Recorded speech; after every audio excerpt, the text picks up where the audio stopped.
Hello and welcome to the Virtual Healing Circle with me, Jen Fable of LiveLifeUnbroken.com. Today I want to talk to you about symbols and sigils. So what are they? Why would you want to know about them, and how can you begin to use them to create some really important and exciting change in your life? Symbols are the language of your unconscious mind, and they are the best and easiest way to activate your reticular activating system, which you'll recall from previous healing circles is the sentinel, the gatekeeper that allows different information into your awareness. And don't you worry, we're going to review this in just a moment. Symbols also allow you to encode a large amount of information and data into a really nice, pretty, and succinct package, which makes using symbols really convenient for creating change in your life. You'll remember that you have a conscious mind and you have an unconscious mind. Your conscious mind, you'll recall, is the part of you that's aware at any given moment. So, for example, right now you may be aware of the sound of my voice. You might be aware of the circle on the screen in front of you. And you might not necessarily be aware of the sensation of your feet, wherever they are, whether they're on the floor or tucked underneath you. Only now you're probably noticing your feet. So where was that information a moment ago? I mean, your feet have been there the whole time. Your body's been picking up the information and the data. The neurons are firing. It's just not really in your awareness until you tune into it, because most of the time the feeling of your feet isn't important. And so your conscious mind is anything you're aware of at any given moment, and your unconscious mind is the part of you that's aware and filtering information the rest of the time. Now you'll also remember that your conscious mind and your unconscious mind have very different ways of operating. If you're into computers or circuitry, your conscious mind is more like a serial processor, whereas your unconscious mind is like a parallel processor. Now, your conscious mind is very logical, it's very linear, it's associated with the newer parts of the brain, and so it likes things to make sense, and it loves to ask the question, why? Your conscious mind believes that if you just focus your mental energy hard enough and figure out why, everything else will fall into place. Now, your unconscious mind, it's associated with the older parts of the brain, the more reptilian parts like the limbic system. And so it evolved long before language came into play, which means it has a communication system that is symbolic. Your unconscious mind is emotional. It uses emotions, energy in motion, to move information within itself, and it thinks in pictures. You'll also remember that there are 4 realms for healing, and that each of these realms specifically connects to a certain aspect of us, be it our conscious mind, our unconscious mind, or our higher self, which of course is the outlet that we need to plug into and move through in order to connect with the energy around us. And since as above, so below, as without, so within, we can create change in each of the different realms by creating change in us. And that's where this begins to get really fun and exciting. So here's how this works. You use your mental realm, your conscious mind, your thinking self to come up with an intention, to come up with a goal, to come up with something you want to change. And you start to send that information via your thoughts out into the energy around you. Now, that energy of your thoughts is picked up and taken to where it needs to go through your higher self, which then figures out how to help you and sends the information back. But see, here's the problem. Your mental realm, thinking self, conscious mind is really only processing about 134 bits at a time. And so it can't quite pick up all that data coming in from the spiritual realm. It just can't. It needs some help. And so it takes that information and it sends it through to your unconscious mind.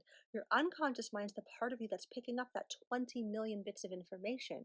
And so it is easily able to pick up information from the spiritual realm. And so it takes that information and it sorts through it and weeds out anything it doesn't think you're going to be interested in. So it goes through your reticular activating system. And then anything that's important, that gets sent up into your conscious awareness.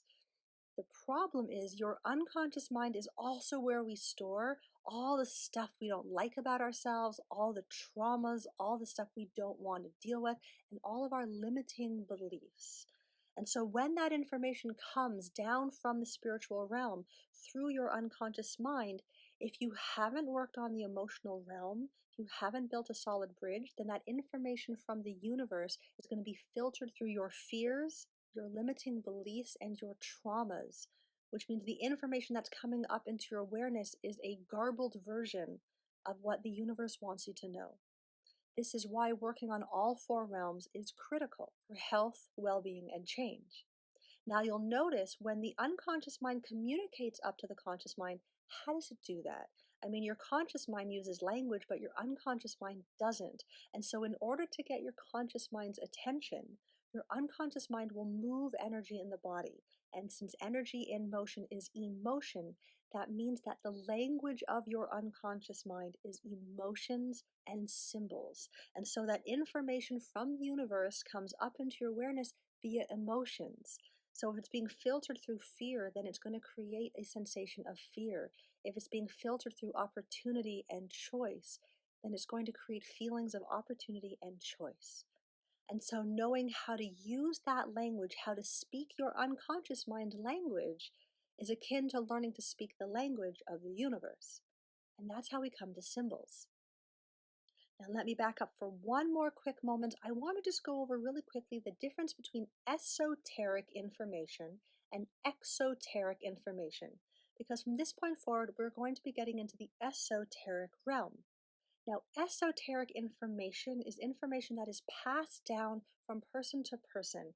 It requires you to have a mentor and be properly prepared. This helps weed out the tire kickers, so to speak. Esoteric information is encoded and hidden in plain sight as long as you know where to look. And its focus is on how can I be the best I can possibly be right now. Now, exoteric information, this is the information that is handed down through the masses. It is taught. And it believes that there is a right and a wrong way to do things. And so it teaches the right way so that you'll follow it and the wrong way so that you'll avoid it. The goal of exoteric traditions is salvation because it is sacrificial. It believes that you need to sacrifice and give up things in the present moment for the promise of glory and rewards later on. Now, what I love about symbols is that they are universal. They are found and encoded in both esoteric and exoteric traditions. And so the information in this series is going to be focusing on the esoteric so that you can learn how to be the best now.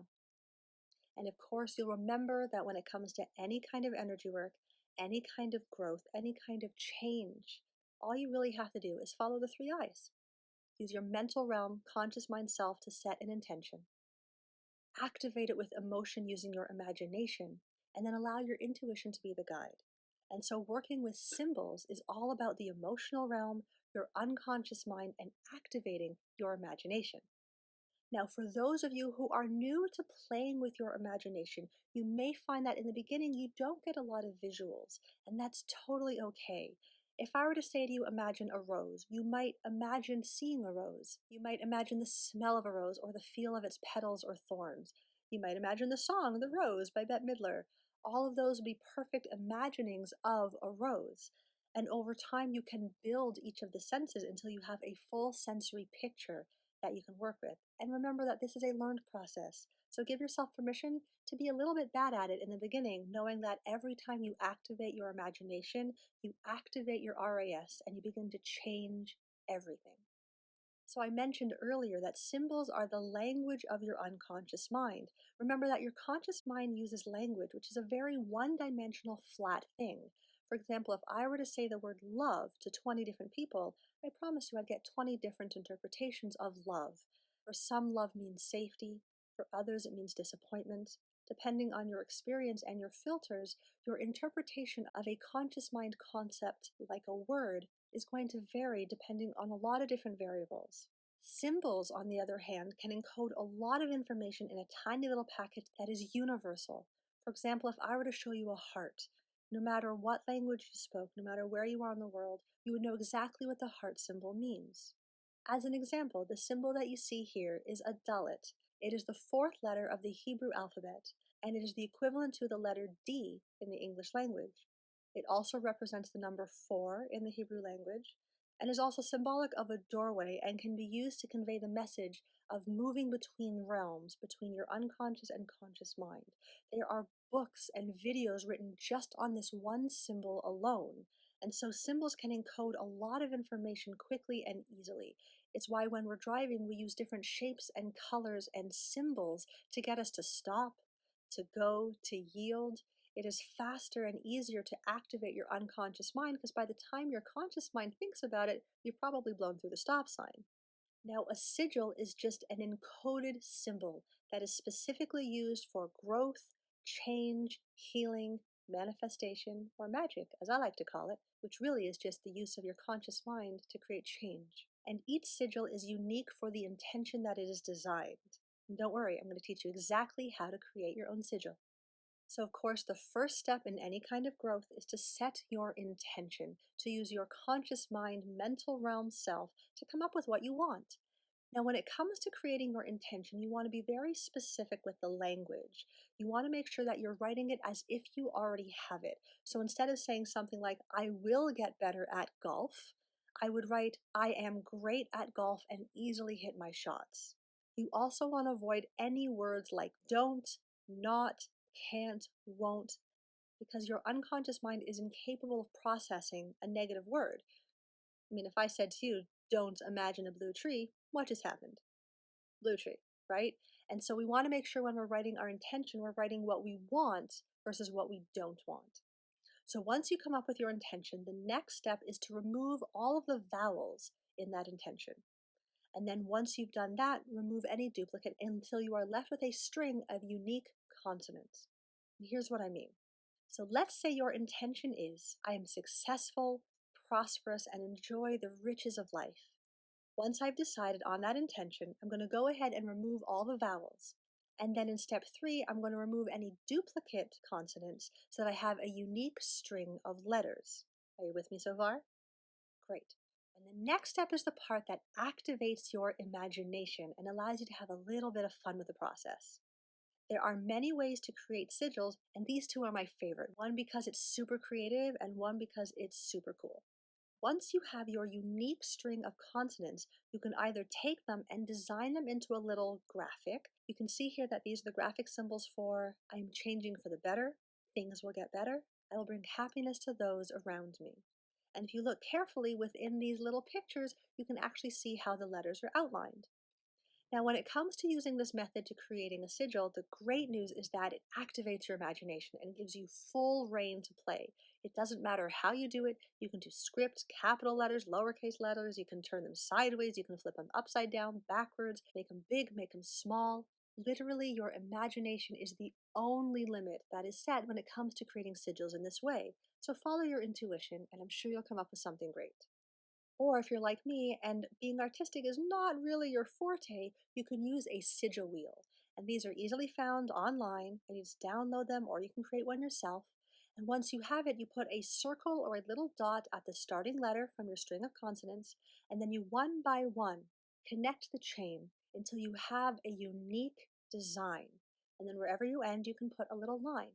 Now, once you have your sigil, once you have your symbol that has been encoded with the intention that you set, you can now use the sigil in whatever way you want. Some people like to take a non-toxic marker and draw it on their body. Other people like to print it out and carry it with them or put it under their pillow. It all depends on your intention. If you have created a sigil for beauty and health, you might do well to put it in your makeup or on your mirror. If you have created a sigil for easy sleep, you might want to have it under your pillow. If you've created one for health and well-being and energy, you can put it inside your shoe. Ladies, you can tuck it in your bra. You can literally do anything. I like to carve mine into candles and then add a little bit of fire magic to it, which we're going to get into in later circles. Literally, your imagination is the only limit in this process, so however you want to use your sigil is perfect. You can burn it, you can bury it in the earth, you can release it into water. Just remember to follow your intuition, and you'll be perfect. So some key concepts to remember.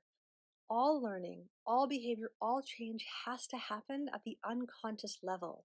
If you attempt to use your thinky, conscious mind, mental realm self to change your life, It may eventually work, but you're working against your neurology and you're overriding your reticular activating system, which means you're going to be trying to put new behaviors through old strategies and filters, and we already know that that's a trap. Engaging your unconscious mind and utilizing its power, building that bridge through your emotional self allows you to bring that energy down into the physical and really manifest growth and change quickly in your life. And remember that sigils allow you to encode whatever you want into a symbol that you can use in whatever way you need for your own personal growth. And as long as you follow the 3 I's, everything will always work out as it should. As always, decide you want it more than you're afraid of it. If you have been brought up in the exoteric traditions, following the esoteric philosophies might feel a little bit strange at first, and that's totally okay. Just decide you want it more than you're afraid of it, and everything will flow as it should. As always, thank you so much for joining me. And if you have any questions about this or any other information in this series, please feel free to reach out to me through my website at www.livelifeunbroken.com or via email or social media. Thank you again, and I'll see you next time.